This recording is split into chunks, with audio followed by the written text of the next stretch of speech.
Kilimo ni utajiri, ufugaji ni fahari, tupo pamoja kukuinua mkulima hodari.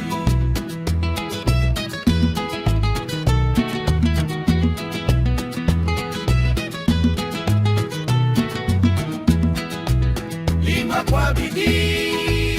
Asalamu alaikum mtazamaji wa kipindi cha Kitaaluni, kipindi ambacho kinakujia kila siku ya Jumatatu kupitia hapa Zanzibar Cable Television. Lengo na madhumuni kukupatia wewe taaluma ya kilimo, ambapo kwa Zanzibar kwa sasa tunajivunia maeneo mengi yamekuwa yameshajihishwa na vijana na wananchi wote wamekuwa kielekea katika ardhi katika kuitumia sehemu nzima ya kilimo. Mimi ni Jaza Kombo kama kawaida, kameramani wangu ni Kauthar Biti Abdulli. Hii ni Zanzibar Cable Television. Kilimo ni utajiri, ufugaji ni fahari, tupo pamoja kukuinua mkulima hodari.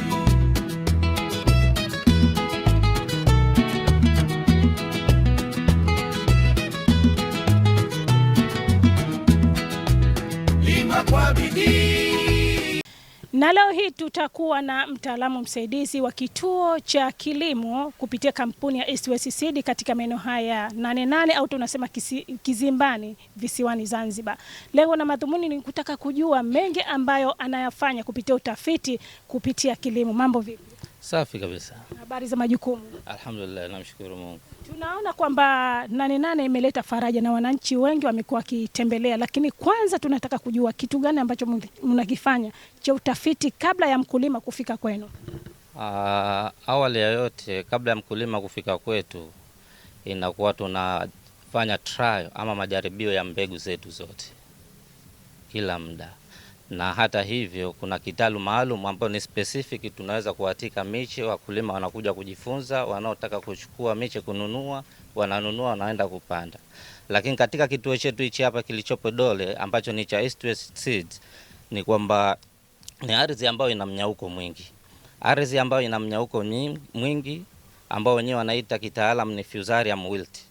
Lakini awali ya yote, baada ya kuandaa shamba, tumeandaa matuta vizuri, tunayachana matuta, tunayapasua kati na kati, tunaweza kutumia mbolea ya samadi.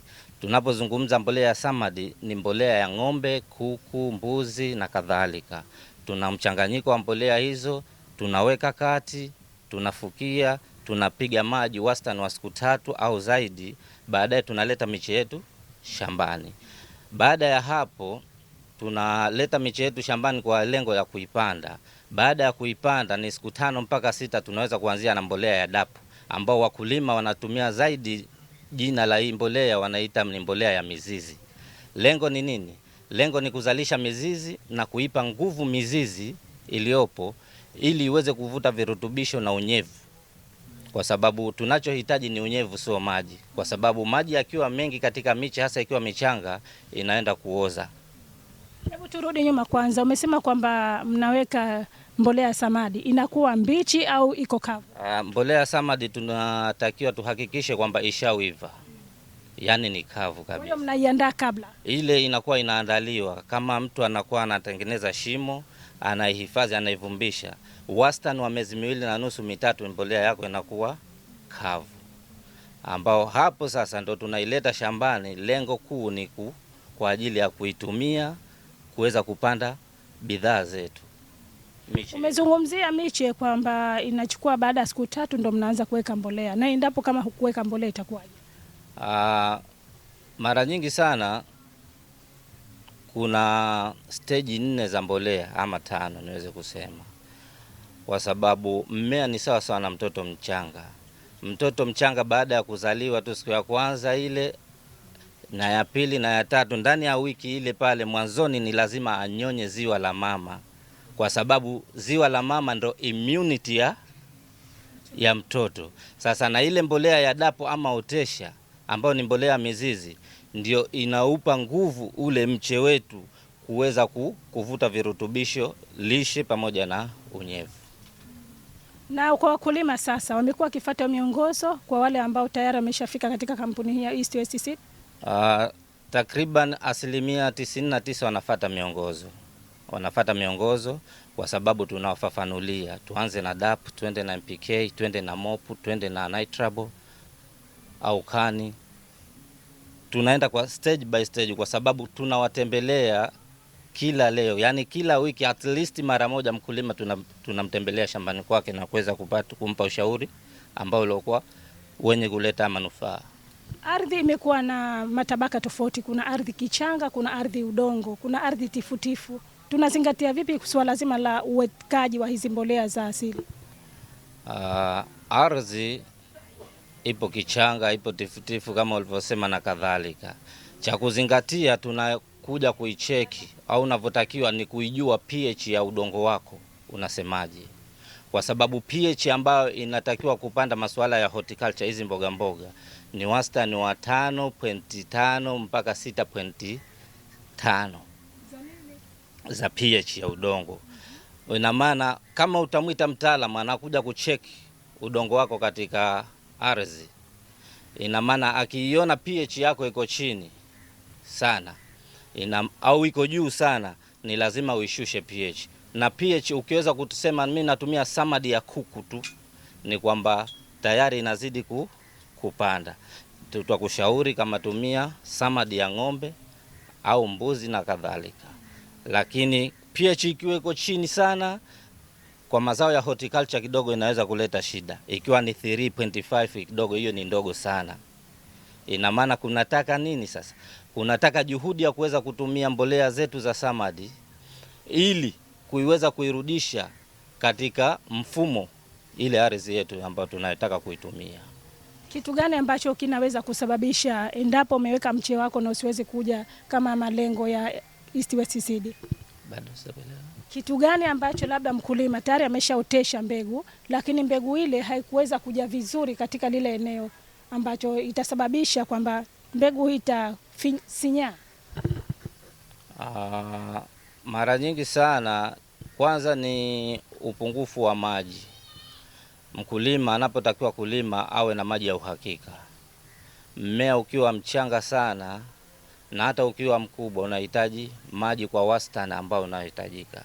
Lakini kitu cha pili, ukosefu wa uwekaji mbolea ndio kitu ambacho kinaweza kufanya mmea wake ukawa stunted, yani ukaweza kudumaa na usije katika mfumo ambao unaohitajika.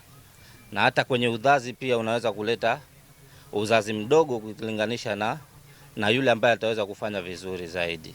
Kuweka mbolea kwa wakati, kusimamia mmea wake, kuprotect kwa ajili ya labda kupiga hizo booster, kupiga sumu za wadudu, ukungu kwa vizuri, basi yeye anaweza kupata mavuno makubwa ukilinganisha na huyo ambaye aloutupa ule mmea wake. Mtazamaji wa kipindi cha Kitaaluni, hapa tunazungumzia utaalamu ambao unahitajika kabla, wakati na baada ya kilimo ili kuweza kupata mazao yenye ubora. Ili kuweza kunufaika na hayo, kampuni ya East West Seed imekuja kwa lengo la kukusaidia wewe mkulima. Kupitia namba hizo ambazo zinapita hapo chini, unaweza ukapiga na ukaweza kupata msaada wowote ambao unahitaji katika swala zima la kilimo. Lengo na madhumuni kuhakikisha kwamba Zanzibar inakuwa na kilimo cha kutosheleza ndani na nje ya nchi. Hii ni Zanzibar Cable Television. Na sasa tunataka kufahamu ni mbegu ipi ambayo inahimili changamoto nyingi endapo kama utashindwa kusifata zile taratibu ambazo umepewa katika swala zima la uwekaji wa mbolea pamoja na umwagiliaji wa maji wa kutosha. Kwa upande wa East West Seed ambao mbegu ambayo inaweza kustahamili zaidi, kwamba mimi huduma sihudumii vizuri. Yani huduma za kitaalamu, yani kama ni uwekaji wa mbolea, upigaji wa dawa za ukungu, sumu pamoja na uwekaji wa maji. Mbolea ambayo inastahamili na inavumilia zaidi ni Munira F1. Kwa sababu ni mbegu ambayo unaweza kupanda, inaweza kustahimili kwenye ukame, lakini na katika sehemu ambazo zinafanya vizuri na zinapata huduma vizuri, na kile ikipata huduma vizuri ndo inajichanua na inakupa uzazi ambao uliokuwa ni mkubwa. Ina matawi mengi lakini inakupa matunda yaliokuwa ni bora na ni mazuri na ni mengi katika mmea. Lakini vile vile tunaweza kusema katika mbegu yetu labda ya Clemson Reds. Katika kituo chetu tumeipanda Clemson Reds, lakini hatukuweza kuihudumia kama vile inavyotakiwa. Na simaanishi kwamba hatukuweza, ilikuwa ni muda muafaka wa kupanda ushapita. Tuliweza kutoa kama baadhi ya mijiti, alafu tukaandaa tu matuta na hatukuweka samadi ya kutosha, na tukapanda mbegu zetu, na kweli imekuja kiasi, na tukaendelea na taratibu nyingine za sumu za ukungu, za wadudu pamoja na booster, lakini imekuja kiasi na imetupa kitu, imetuonyesha kama mimi nilikuwa nataka hivi, lakini wewe umeniweka hivi, kwa maana ya kwamba ni matuta mawili mafupi tu ambayo ni miche haifiki hata 30, tunaweza kutoa hata matunda 20, 25. Iwapo tutaihudumia inavyotakiwa, basi tunaweza kuzalisha kwa mmea mmoja ama shina moja labda la Clemson Red tikiti kuanzia matunda mawili au zaidi ya mawili. Kwa hapa katika kituo chetu ipo baadhi ya miche au mashina ambayo inaonyesha matunda kuanzia 3, 4, na still katika upande wa huduma ilikuweko nyuma kiasi. Mkulima ili aweze kunufaika anatakiwa afanye nini? Mkulima ili aweze kunufaika ni kufuata taratibu au muongozo atakaoweza kupewa na bwana shamba. Aidha mimi mtaalam nimekufuata wewe kama mkulima. Tunataka kupanda labda mbegu yetu ya dhahabu.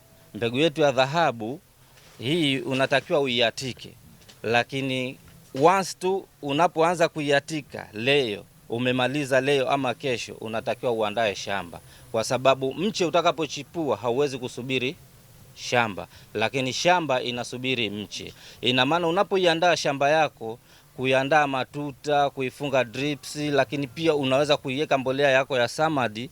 Lengo ni nini? Iweze kupoa.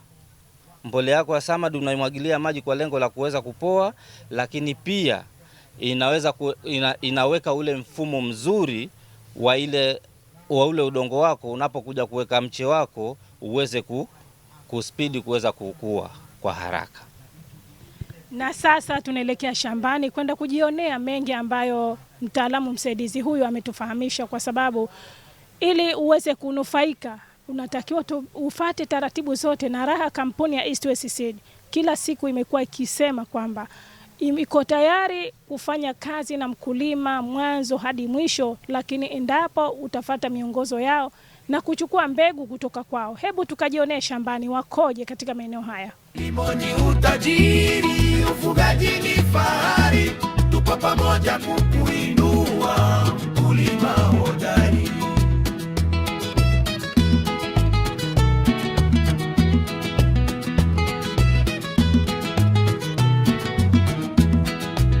Lima kwa bidii. Sasa tumeingia katika eneo letu la 88 ambao ni Center of Excellence. Ni kituo sahihi ambacho kwa East West Seed ambao wakulima wataweza kujifunza product tofauti ama mazao tofauti kupitia katika kituo hichi, ndani ya maonyesho na nje ya maonyesho. Lakini kwa sasa tuweze kuiona mbegu ya Munira F1. Hii Munira F1 ni nyanya, wenyewe wanaita nyanya bonge, tumezoea jina nyanya za bara. Munira F1 ni mbegu ambayo imefanywa utafiti vizuri, lakini pia tumehakikisha kuisimamia ili iweze kutupa majibu ambao sahihi ambao wanahitaji wakulima kuweza kuyaona. Na hapa sasa ni sehemu sahihi ya kuweza kuiona Munira F1 ambayo tuliweza kuanza kuyatika miche, tukaandaa shamba yetu vizuri, tukachana matuta na kuweza kuweka mbolea ya samadi ya kutosha, na tukaimwagilia maji wastani wa siku 3, alafu tukaileta miche yetu shambani. Baada ya kuipanda miche yetu, tuliweza kutumia mbolea ya DAP ambayo ni mbolea ya mizizi. Lengo kuu ni kuipa nguvu mizizi, lakini na kuzalisha mizizi mengine mipya ili iweze kupokea virutubisho pamoja na unyevu. Na hata hivyo, baada ya kutumia mbolea ya DAP, tuliweza kutumia baadhi ya booster ambao ni mbolea za juu ya majani, kwa sababu mmea una kawaida ya kuweza kutumia parts mbili za kuweza kupata virutubisho, aidha kwenye mizizi na juu ya majani.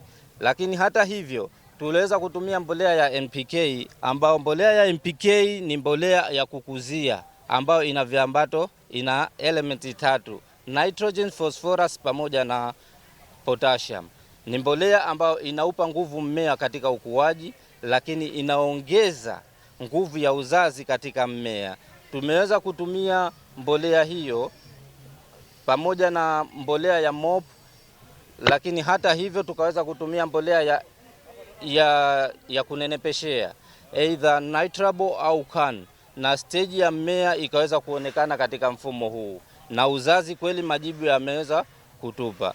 Katika mbegu ya Munira F1 ni mbegu ambayo inakinzana sana na mnyauko, kwa sababu upande wetu wa Zanzibar mara nyingi sana ardhi zetu zina mnyauko mkubwa sana, na kwa kweli mpaka kufikia tarehe hii ya leo ambayo ni tarehe 5 mwezi wa 8, mbegu ya Munira F1 imetupa majibu ambayo ni sahihi kuweza kuyaona. Tukija katika matuta yetu ama ploti ya upande huu wa East West Seed ambao ni matuta ya Dhahabu F1, tukiangalia Dhahabu F1 ni taratibu ndo zile, ni uandaaji wa shamba. Ni lazima kwa mkulima tuweze kumshajihisha na kuweza kutumia mbolea ya Samadi kwa sababu inatengeneza ile profile ya udongo. Ni mbolea ambayo unatumia kwa muda mwingi sana, kuanzia kwenye kupanda mpaka unavuna. Mbolea ya Samadi bado inafanya kazi katika udongo wetu. Kwa mfano katika mbegu yetu ya Dhahabu ambayo tuloipanda hapa Dole katika kituo cha East West Seed, matokeo yake ndio haya ambayo yametupa. Hii ndio tungule ya Dhahabu F1. Ni tungule ambayo inastahamili, ina gamba gumu, alafu inastahamili muda mrefu kuweza kuharibika, na ni tungule kubwa ambayo inaweza kuanzia katika gramu 150 mpaka 230 inaweza kufika. Ni tungule ambayo inapendwa hata sokoni na kwa walaji wenyewe kabisa. Na kwa upande wa kitunguu pia hatuko nyuma kivile, ni kwamba tupo na variety 3 ambayo ni Masi, Serengeti na Meru Red. Lakini kwa mbegu yetu mpya ya Serengeti ni kitunguu ambacho ni chekundu, ni kitunguu kikubwa, lakini pia na kukomaa kwake kinakomaa kwa muda muafaka, ni muda mzuri, wastani wa miezi 2.5 mpaka 3 kwa upande huu au kwa kanda hii ya Zanzibar. Kitunguu chako inakuwa kiko tayari kuweza kwenda kukiuza au kukipeleka kwa mlaji, na ni mbegu ambayo tumeatika miche ambayo inachukua wastani wa siku 35 mpaka 40 katika kitalu. Baadaye tulihuisha ama tulitransplant kutoka katika kitalu tukaja tukaipanda shambani. Na huduma zake kwa upande wa mbolea tumeweza kutumia hiyo dapu, urea, nitrabo na kadhalika, lakini pia tuliweza kutumia viuatilifu ambavyo vinaenda kuzuia au kukinga kuweza kufanya chawa bado vitunguu havijafanya balbu katika ule mmea wenyewe. Kilimo ni utajiri, ufugaji ni fahari, tupo pamoja kukuinua, mkulima hodari.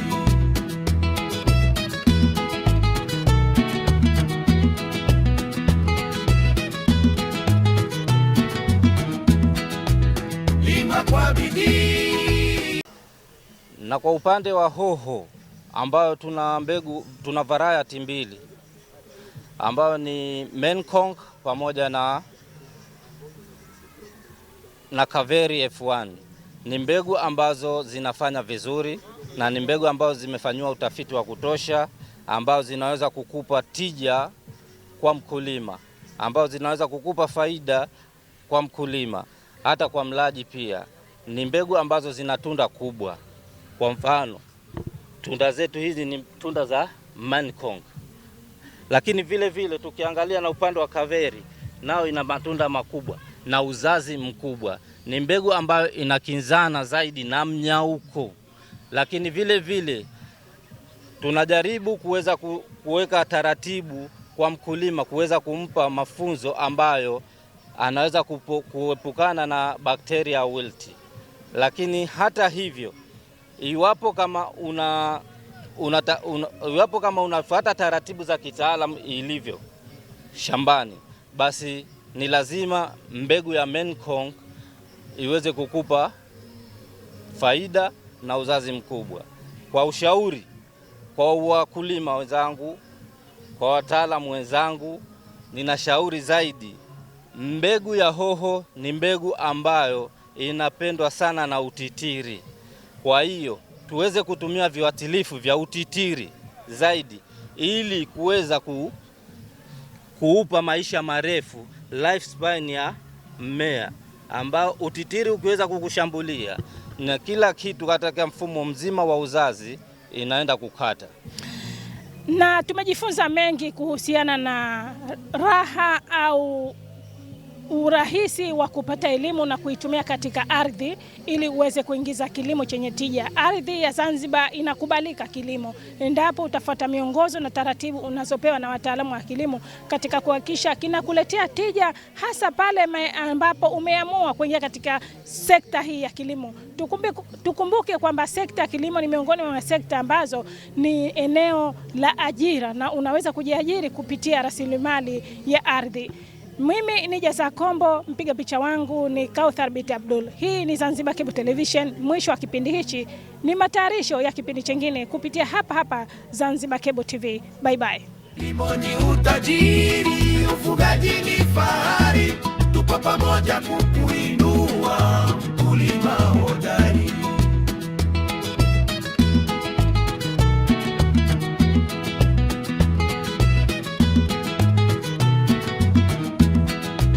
Lima kwa bidii.